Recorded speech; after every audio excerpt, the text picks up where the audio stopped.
sir. Okay, before we go on, I just want to remind everybody, you can get Rabbi Singer's books, Let's Get Biblical, Volume 1 and 2. If you've got the first one, you'll want to give that away and give that to someone who will be able to use it. Justin? You got a 4-part DVD. Okay. But just so people say, well, what's a 4-part DVD series? In Jerusalem, I did there was a few hundred people there. Many Messianics were there. And so I did a 4-part lecture series that was professionally filmed. And the key part of the lecture series was not just the lectures where I spoke to the presentations for about an hour, but then following each presentation, there must have been like an hour and a half, maybe 2 hours of Q&A from the audience, and people love that. That's part. The best stuff, yeah. Everybody says they love the Q&A. Yeah. So the DVD series, what's very special about it was, the place was standing room only, but it's the Q&A that really is very exciting. Very special. I'm not trying to sell. They're actually not. I never asked to buy. I don't, whatever. But the Q&A in that DVD series is so riveting, is so fascinating. Some of the questions that were asked from Christians and Jews were so incisive and so exciting that's why people cherish that particular 4-part DVD series. There aren't that many left. And again, I'm just telling you straight away, there aren't that many left. We're running out, and we're probably not going to go into a reprinting of it. So if you'd like it, you can get it off our site or whatever it is. But that's what's very instrumental. Also, all the texts I discuss in that particular DVD series has the verses quoted on the bottom. It was really a professional job. It was very exciting to do. That's what the DVD series, of course, is a 24-part audio series, which goes through the fundamental questions. And again, we're looking at the Bible. I'm interested in the scripture here. It's not about whose team you're on. It's not if you're a Ranger fan, Astros fan. Forget all that. What is God like? Is God a fan? Does he have an opinion? What does he think about that? And that's what we're doing. That's what I'm doing there in that series. So anyways, thank you. And I appreciate you, letting people know about that. But, and if you buy the books, you'll want to, I'm not joking, you want to get the 24 CD set because they go hand in hand. It's like having Rabbi Singer in your living room teaching you how to read the book and how to understand it. He points out the certain indications on the page. He'll say, now, if you look at the top right corner of page this and this, and sure enough, it's right there in front of you. So it's basically having them in your own room. So definitely you want to go there. 20 bucks later. Okay. Right now we've got on the phone with us Daniel from Maryland. Daniel, thank you for calling in, by the way. And what is your question for the rabbi today, sir? Well, firstly, thank you so much, William. I really appreciate everything you do. And Rav Singer, you're amazing. You do wonderful things for the Jewish people. So I just want to first start off just to thank you so much. You really mean so much to so many people. I first wanted to start off with a joke, an updated joke.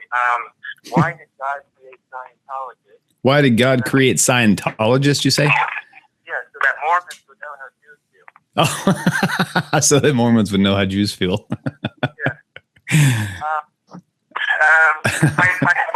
My question is that you know that you don't start up with the Church of Scientology because tomorrow, Daniel, what's going to happen is you're going to use your credit cards. They're going to all be declined, and your bank accounts are going to all be shut down. The IRS is going to be at your door. So that's not a group you want to start in with. Just pick a more benign group like the Amish. They've got horses and buggies. What are they going to do, right? Don't mess with the Church of Scientology. Just don't do that. Mess with the Amish. Mess with the Amish. So what are they going to do? They're going to throw a horse at you? That's all right. Go ahead with your question. Oh, okay, great. So my question is, the early writings of Paul, the first book, which book of Thessalonians, there's a very damaging passage to the Jewish people talking about putting the blame of the crucifixion on the Jewish people.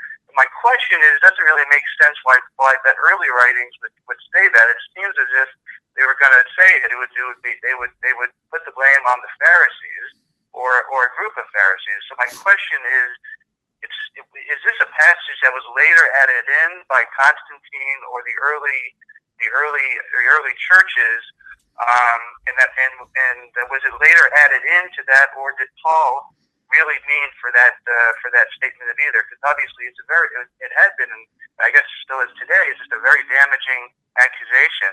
And I thank you so much. I'm gonna hang up and listen to your answer. And thank you, and God bless. Thank you so much for calling in, Daniel. Let's talk about 1 Thessalonians. He's right. The book of 1 Thessalonians is the earliest letter of Paul, and it is one of the seven indisputed books of Paul. Indisputed means that no one, to my knowledge, questions the authorship of 1 Thessalonians, that it was written by Paul. Not many people think that 2 Thessalonians was written by Paul. I mean, you would if you went to Moody Bible Institute. So in a very fundamentalist, but outside of that, so 1 Thessalonians is written by Paul, and it also is the earliest of the first writing of Paul. It's generally dated to about 49-50. The letters of Paul will then span throughout the 50s. Paul was writing essentially throughout the 50s, and this is part of Paul's, is a letter to his church in Thessalonica.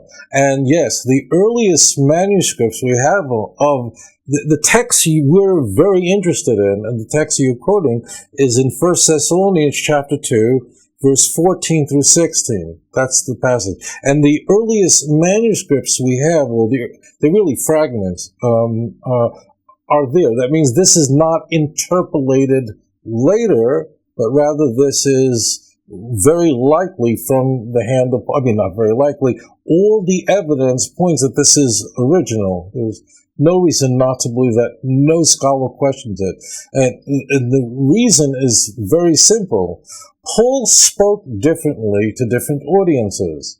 So, yeah, the Jews are held accountable and culpable for Jesus' crucifixion, for Jesus' death. He is portrayed that way by everybody. You'll find in a speech that Peter makes in the beginning of Acts, says the Jews did it. The Jews did it, period. That's the key. The key is that you will not find the Romans did it. Now, what I mean by you will not find the Romans did it, you will find that ultimately Pontius Pilate is going to order that Jesus be crucified, but in every case, from Mark all the way through John, it is at the urging of the Jews. And it's just as the books are later, it gets worse.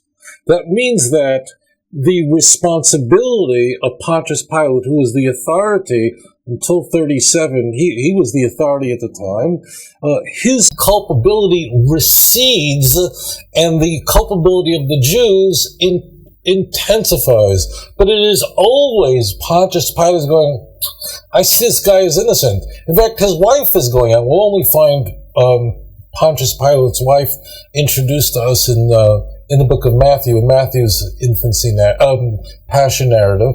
So the key was the Rome wasn't responsible. The Jews are responsible, and not only are the Jews responsible, the Jews collectively are responsible.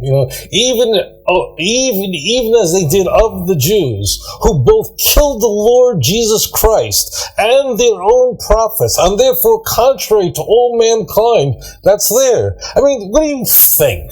You think that Europeans just are genetically anti-Semites? Well, what do you think? You think that just there's something in the water in Poland that makes, there was something in the water in Switzerland or France that made Calvin say these disgusting things about Jews, or maybe there was something in the water in Germany that made Luther an anti-Semite. These people, these Christians, were completely rational.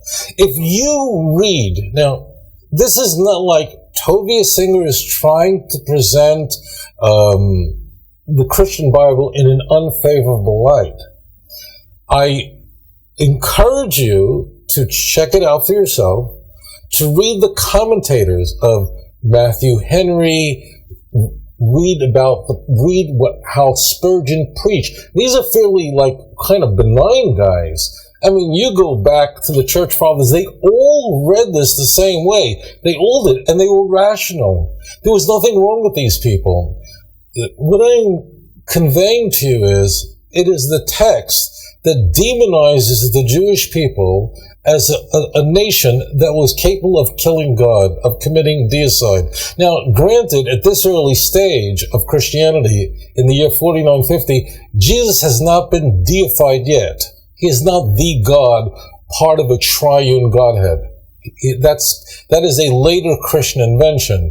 We're going to see in the Carmen Christi, we could see it sort of moving in that direction. It really isn't, but whatever. We'll let that topic go here. But the key is the fact that the Jews were completely responsible for the death of Jesus, and Pontius Pilate was only one. It was basically a lackey of the Jews. Which is, if you have read anything, any historian about Pontius Pilate, contemporaneous historians or historians of the first century, read Josephus, read Philo, read Tacitus. What you're going to find is uniformly Pontius Pilate was a psychopathic maniac who just wanted to kill people, and he could care less what the Jews had to say. These stories are completely invented. The idea was the Jews were responsible. Pontius Pilate was just shoved into something he really didn't want anything to do with. He actually says, when we get to Matthew and Luke, it becomes very clear. In Matthew, he says, I see this man as innocent, nothing, I wash my hands of this, I want nothing to do with it. We get to the book of John, it actually says it there. Jesus is now having a conversation with Pilate, which you will not find in, this is in John 19. You won't even find this conversation in the earlier Gospels, in the Synoptic Gospels, where Jesus is saying to Pilate directly, you're not doing this of your own, therefore those who gave me over to you, their sin is great. That's what it says. I didn't put it in your Bible. It's there. So what happens is very clear is that the Jews are wrong. They're wrong about everything. They're wrong about Jesus. They're wrong about salvation. They're wrong. They just don't get it because there's a veil over their eyes. And this is a very important theme in Paul. Paul has to explain away, why is there this animus towards the Jews? Why such vitriol towards the Jews? Now, one other point I want to just footnote, and I want to get back to this. Paul was very much like Mahmoud Abbas. I know that will really inspire my Christian listeners, and I'm sorry, but I have to say this, and that is, Paul, it depends who he was talking to, and he shaped what he said based on who his audience was. Okay? So, if you listen to what some of the guys in the PLO say when they're speaking to CNN, well, they're talking differently than they do when they're speaking in Arabic on Al Jazeera. Well, there's a reason for that. Now, Paul actually says that this is how he does business. In 1 Corinthians chapter 9 verse 20 and 21, read it. He says, to the Jew, I become like I'm a Jew. I may gain the Jews. To those who are not Jewish, so when he's speaking to audiences, in this case, all of Paul's letters, with one exception, are written to a church that he built. Galatians is actually that he built, and ultimately he's addressing concerns. Galatians is the only one he's writing to many churches that he was instrumental in building. The only exception is Romans. He's writing to a church that he's never been to yet. Okay? So, of course he's conveying this. Why does he say that the Jews are responsible and are the answer is easy, and that is, he has to address a conundrum.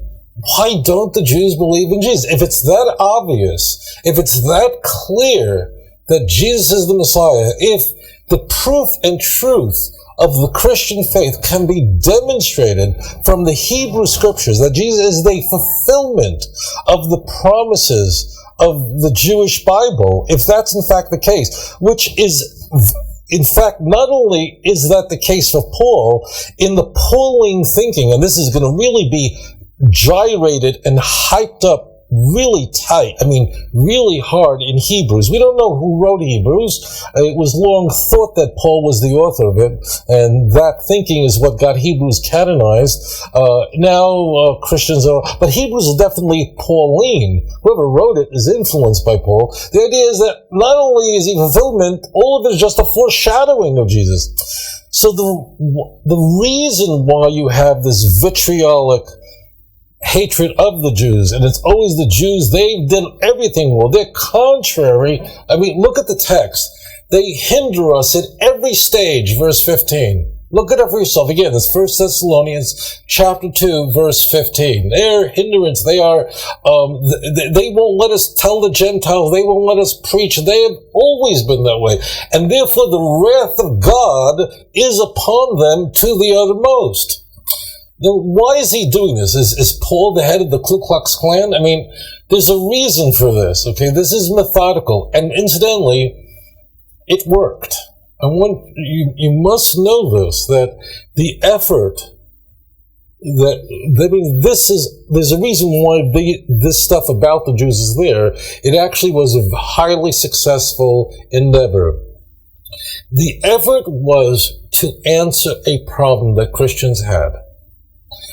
I've had these conversations with pastors in the past, and they tell me, quite frankly, that a question they're asked very frequently is, why don't the Jews believe in Jesus? Why don't they?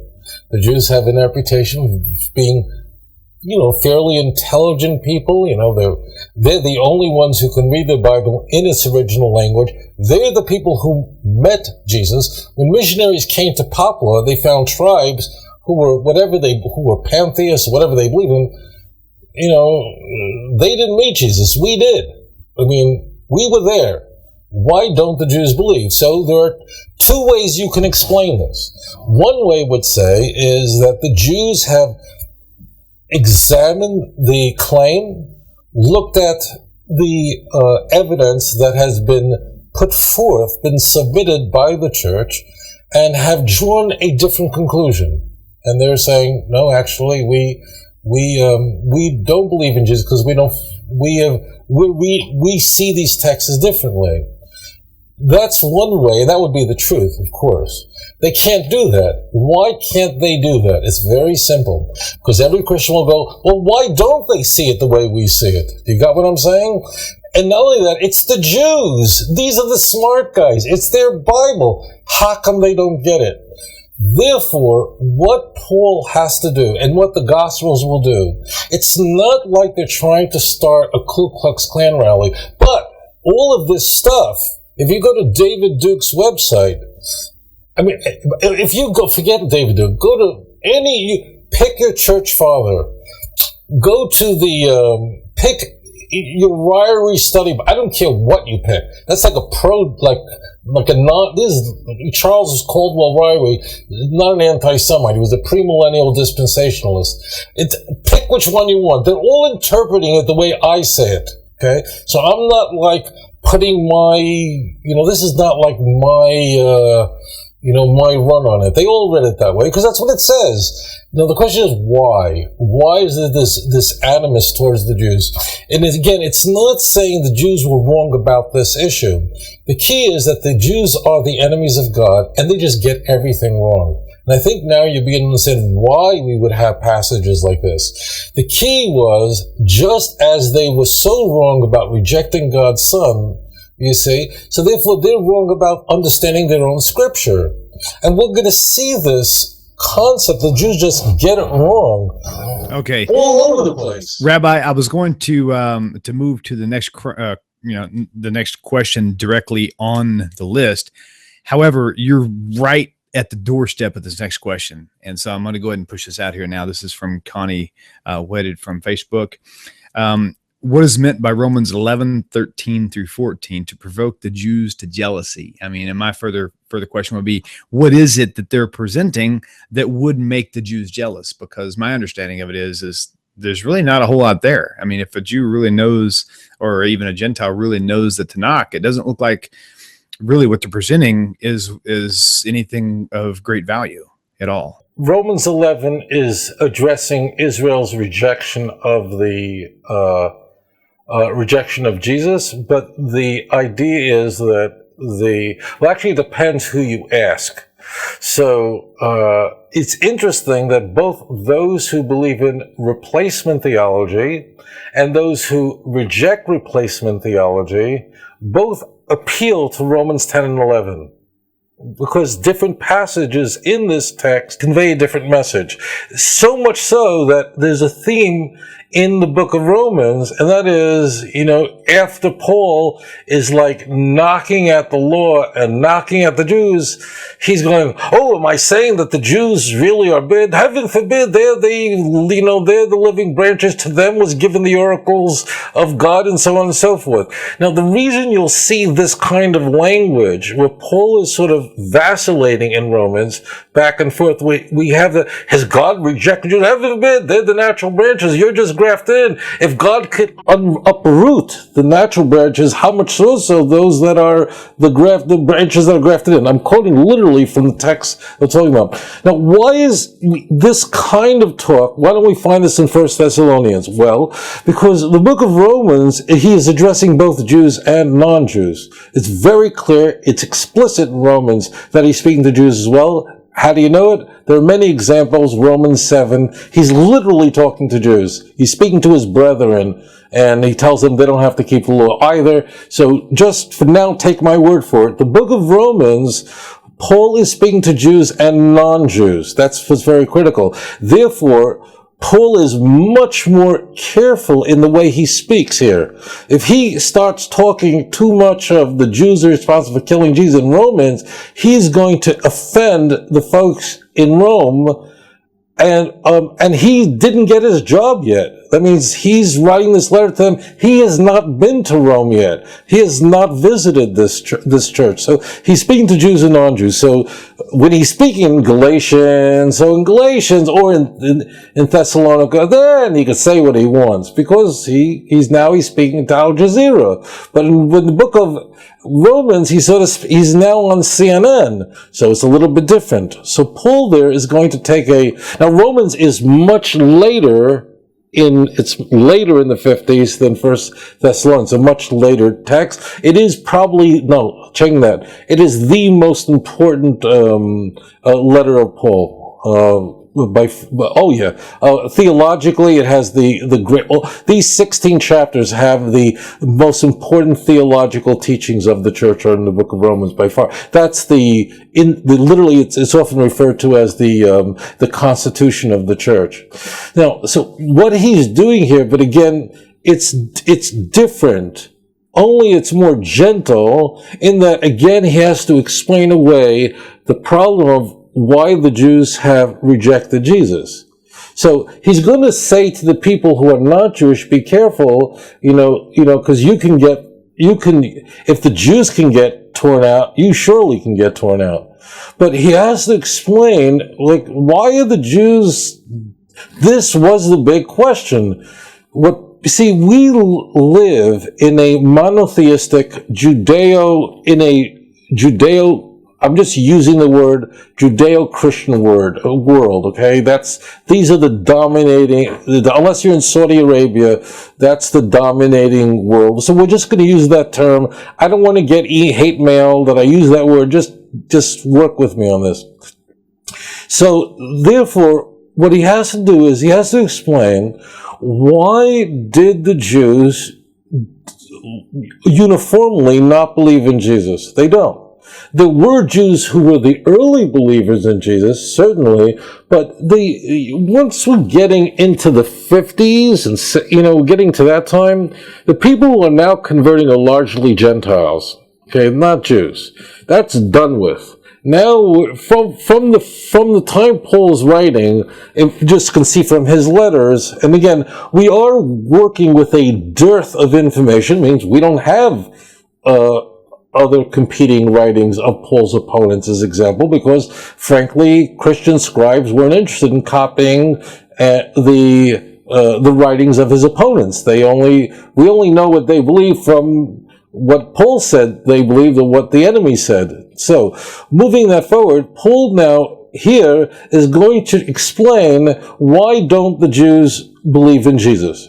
And why has it been given to the Gentiles that they should believe in Jesus? Why has this transfer occurred? And therefore, what he is going to advance in these passages is novel, and that is, it is to provoke the Jews to jealousy, that the Gentiles would accept Jesus, the Jews won't, and the Jews would therefore be provoked, and that would cause them to ultimately rejoin and accept Jesus. Of course, that didn't work, and of course, that's nonsense.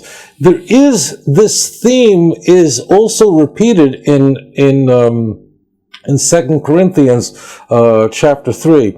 This theme that the Jews have a veil over their eyes, they just can't see, because unless you got the Spirit, unless you got what do you mean unless you got the Spirit? Then there's a veil over you, so why not become a Hindu? Why should I be a Hindu? There's a veil. Hinduism or Mormonism isn't consistent with the New Testament.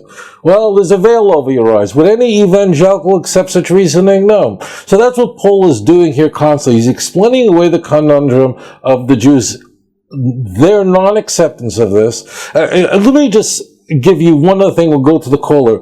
If you had like all doctors, medical doctors saying that, if you do this, you're gonna die, right? If there's just absolute consensus in medicine that, this is like smoking is bad for you. And you have one idiot who says, oh no, smoking is the best thing you could do for yourself because if you don't smoke, you'll have a nicotine deficiency.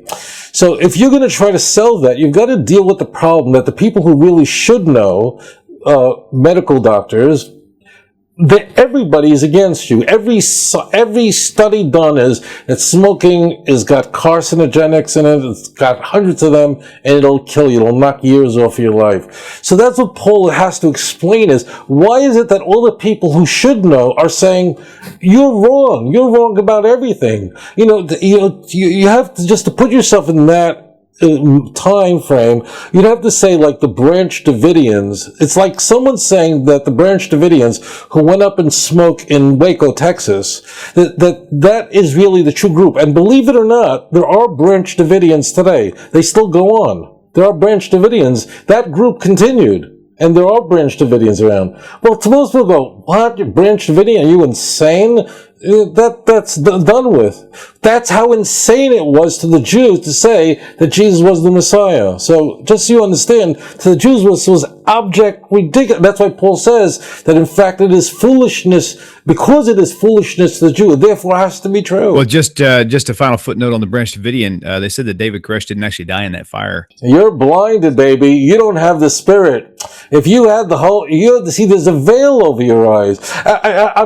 There's a veil, man. You're lost. I'm going to pray for you. Because if you didn't have a veil over yourself, you'd accept David Koresh as your Messiah. See, so there's a veil over your eyes. Now, would Christians ever accept such talk? This is what we feel like. When we are told that there's a veil over our eyes, we're going, David Koresh, he's the Messiah? Like, there's no veil over my eyes. Guy was a maniac. This wacko was in Waco, and unfortunately, and he's not the Messiah, and there's no veil over my eyes, so stop that. But that's exactly the situation. The Jews who knew what the Bible said about the Messiah going, there were many Jews who were looking for the Messiah, and what they were looking for had nothing to do with Jesus.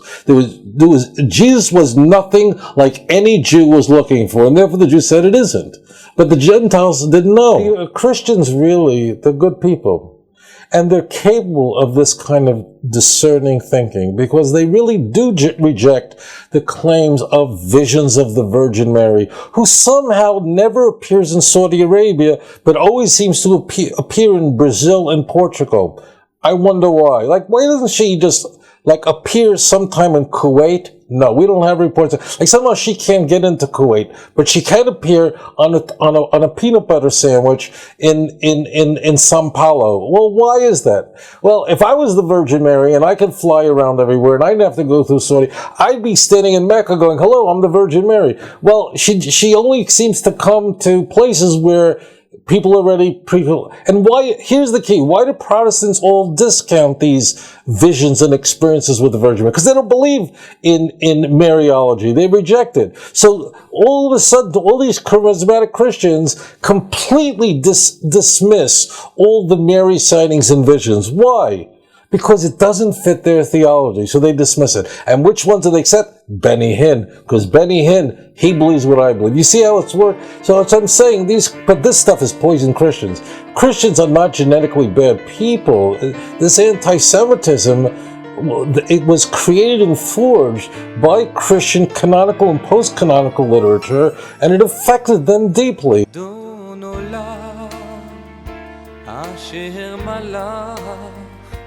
בטרם כל יציר נברא ועת נעשה בחפצו כל אזי מלך שמו נקרא ואחרי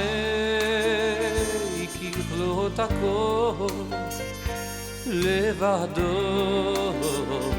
ימלוך נורא והוא היה והוא עובר